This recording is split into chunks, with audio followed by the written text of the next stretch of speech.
Cataclysm changes a huge amount of things in the World of Warcraft. It revamps the old world and the 1 to 60 questing experience, it gives far more reason to run old content through transmog, and it certainly changes our classes from how they currently are in Wrath of the Lich King 2. Trust me when I say the scope of this expansion was absolutely massive, and the more you read into it, the more things you realise become updated in one way or another. But seeing as our classes are the lens through which we see the game, they are a very important part of it, and the ways they change will impact us all directly. As per usual, I do have plans to cover each class in detail prior to the predicted release of the expansion sometime early next year, but today I wanted to do a video on one big change in particular that happens with each class in Cataclysm. Okay, some may have more than one when I couldn't just pick one. Either way, whatever you mean, this is a small sneak peek into some of the largest changes to happen to your class. Let's start off with the clothies and work our way down to the plate wearers. But before we go on, a quick word from today's sponsor, Omni Heroes. Omni Heroes is a heroic fantasy casual strategy RPG that has received recommendations from both Google Play and the App Store.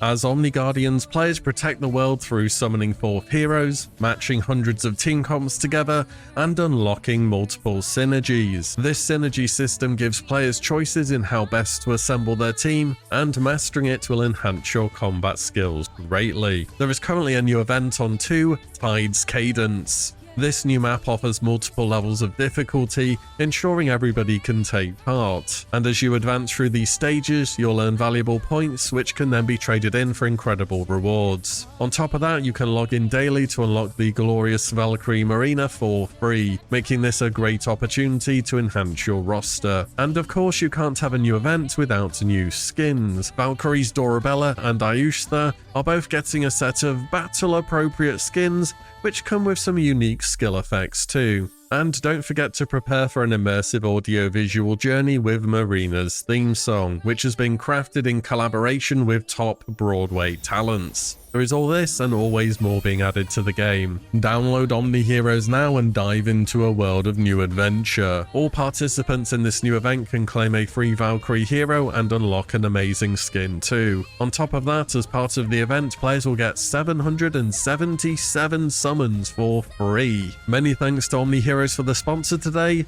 Let's get back to WoW.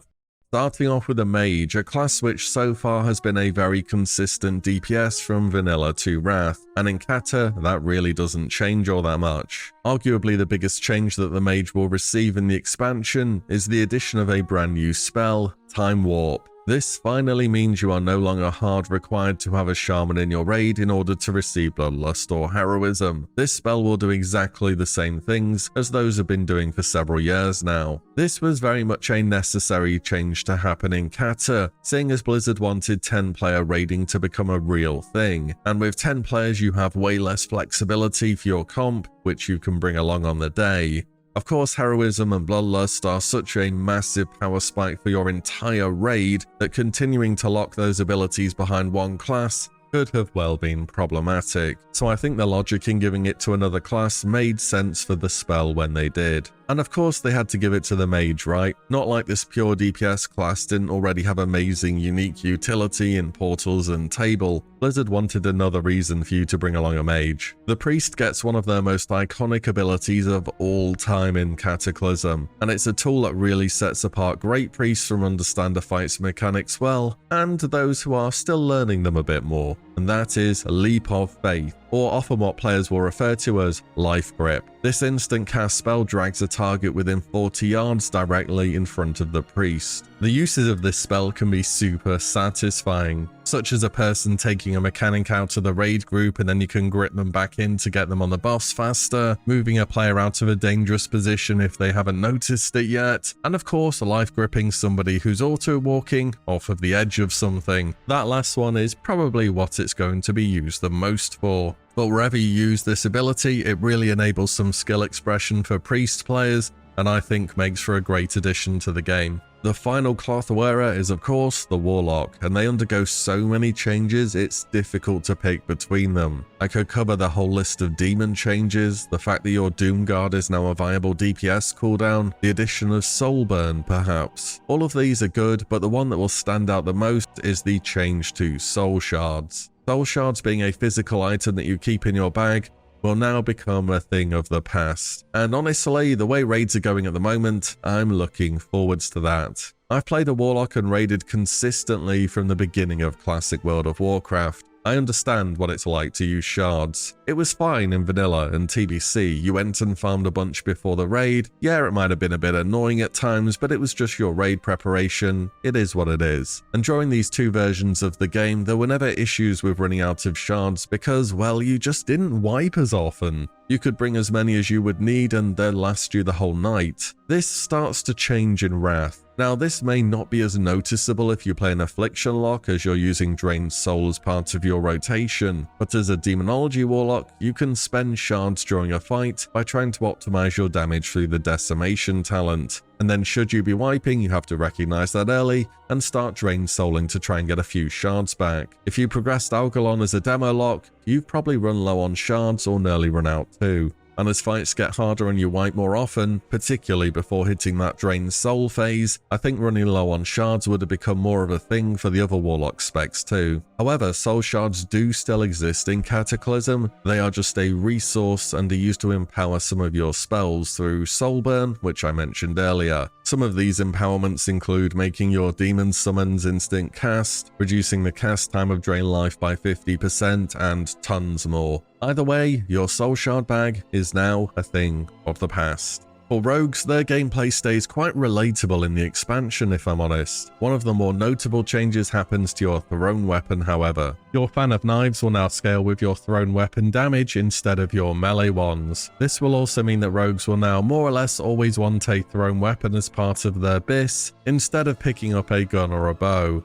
A bonus to this change is that you can now have a poison on your thrown weapon too. This will nearly always go to a more utility-oriented poison, such as wound or crippling. Also, in case you're wondering, Shiv does still work off of your offhand weapon poison, but now it will also dispel an enrage effect. The Druid gets even more utility and flexibility to add to their already huge toolkit of tricks. First up is that Druids now have a real standalone interrupt in Skull Bash. This short cooldown interrupt gives Druids a tool that nearly every other melee had been rocking for a long time now. Also, it's usable a little way out from melee distance too, and is a mini gap closer. Now, Druids did technically have an interrupt in Wrath of the Lich King, either through Bash in Bear or Maim in Cat form, but these tended to be big ability investments, whereas other melees just had a standalone interrupt to press. Also, again, 10-man raiding, sometimes you need interrupts, and now your Druid can be part of that rotation. The other ability I wanted to mention is something that's really become an icon for Druids over the years, and in some fights historically has been the reason to bring multiple Druids. Stampeding Roar. This instant cast ability increases movement speed of all party and raid members within 10 yards by 60% for 8 seconds,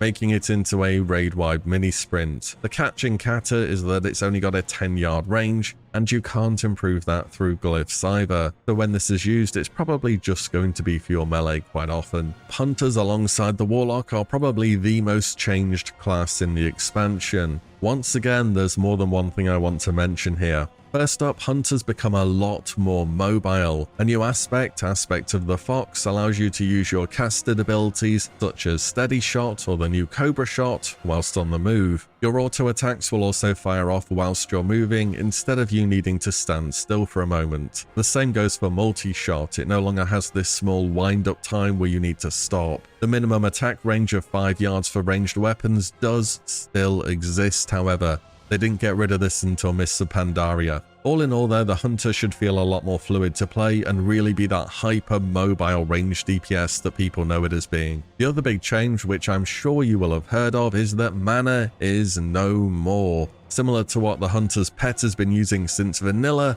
the Hunter will now use Focus as their resource. Focus will gradually regenerate over time, with certain abilities restoring a flat amount of focus, and others being used to spend it. I've played a hunter throughout Classic so far on and off, and I have to say I've never been a huge fan of mana. It just didn't quite feel as though it fit the class. You know, in original vanilla, Blizzard were considering giving hunters focus as a resource instead of mana. The catch is you would have to stand still in order for focus to regenerate, which sounds pretty terrible gameplay-wise, so in some ways I am glad they went with mana until they could get focus figured out. Next is the Shaman. Again, I have more than one thing as I wanted to cover something that makes a difference for every specialization. For the DPS specs, a change which I really like is that Fire Nova now originates from your Flame Shock and not from your active Fire Totem. This gives both DPS Shamans less of a headache with units repositioning, and should be a good change. For enhancement in particular, through the talent improved Lava Lash, you can now spread your Flame Shock to 4 nearby targets, meaning that Enhanced can start that exponentially scaling AoE going with Fire Nova,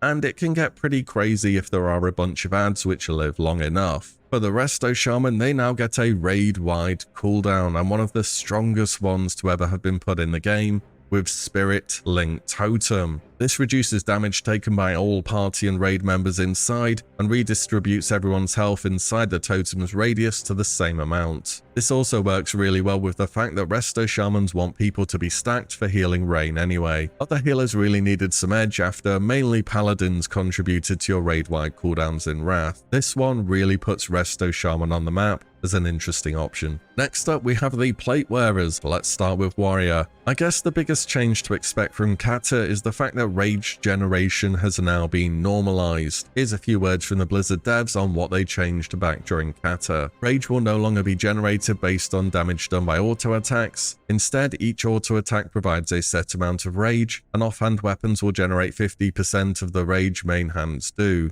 If the attack is a critical strike, it will generate 200% rage, and haste will accelerate swing times to generate rage faster. Rage from damage taken will no longer be based on a standard creature of the character's level, but instead will be based off the health of the warrior or druid. This affects druids too, by the way. All on next swing attacks in Cata are being removed. Heroic Strike and more will be instant swings that cost a variable amount of rage. So, all in all, whether your warrior is in Westfall or raiding the Bastion of Twilight, your auto attacks will generate a set amount of rage. The difference is the raiding warrior has far stronger secondary stats, raid-wide buffs from crit, haste, and so on and so forth. And yes, because of this, warriors do still scale like absolute machines throughout the expansion. I still remember seeing what geared arms warriors could pull off towards the end of Dragon Soul. And I suppose that's another thing I could have mentioned. Arms will be the go-to DPS spec for warriors now, not Fury. Oh, also warriors get Heroic Leap in Cata 2, which just has to be one of the most fun abilities in the game. Paladins also undergo a bunch of changes from Wrath to Cata, the biggest of which for me has to be Holy Power. This new combo point-esque resource is generated through frequently used spells and is spent on powerful finishing move type abilities. I find that people either really like the addition of Holy Power, or it's the reason they stopped playing Paladin in Cataclysm, and there's not really an in-between. For me, I've never been the biggest fan of combo points, whichever class they're on, Monk, Rogue, Druid, it doesn't matter.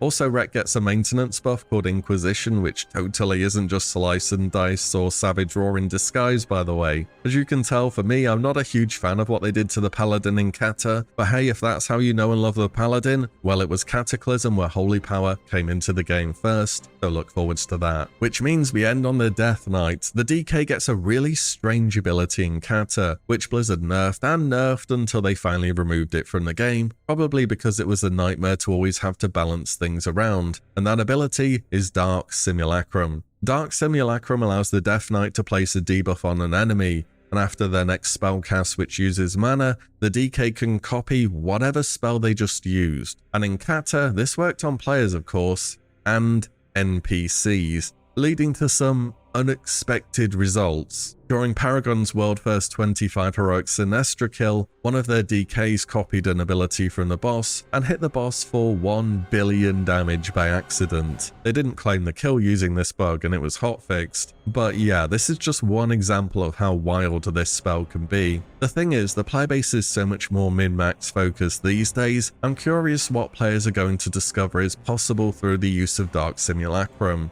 I feel like there should be some area of the game that hasn't been fully scrutinized, and that there will be more to uncover through the use of this unique ability. But whatever you plan to play in Cata, there are so many changes to go over. Are there any abilities or changes which you are looking forwards to in particular? Definitely let me know below.